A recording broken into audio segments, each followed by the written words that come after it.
बार चुनाव इस क्षेत्र से लड़ चुके भोला यादव जी, ब्लॉक के अध्यक्ष ईश्वर यादव जी, और जो भी हमारे सामने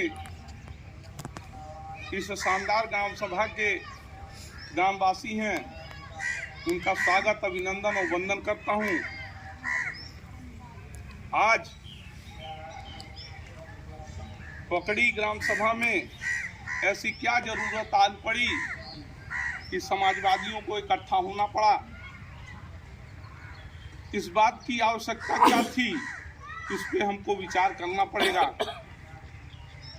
अभी विधानसभा का इलेक्शन लगभग 2 वर्ष बाद है।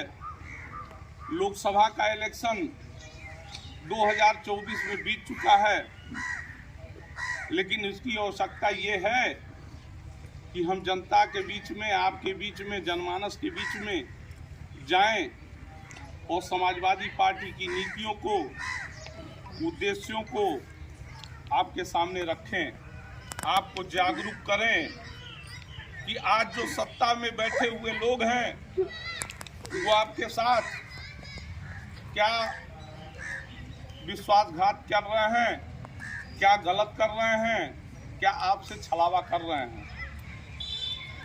मैं आपसे ये कहने आया हूं, 1947 के पहले हमारा देश मुगलों का भी गुलाम था और एक दुनिया की बहुत बड़ी ताकत थी जिसको बरतानिया हुकूमत कहते थे, उसके भी हम लोग गुलाम थे।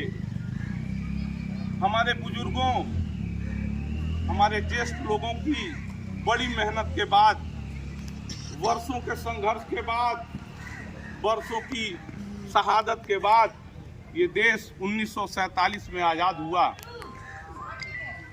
जब हमारा देश आज़ाद हुआ तो ये आवश्यकता महसूस की गई नेताओं के द्वारा कि एक संविधान का, एक तौर तरीके का निर्माण हो जिससे ये देश आगे की तरफ, विकास की तरफ, समृद्धि की तरफ, तरक्की की तरफ जाए।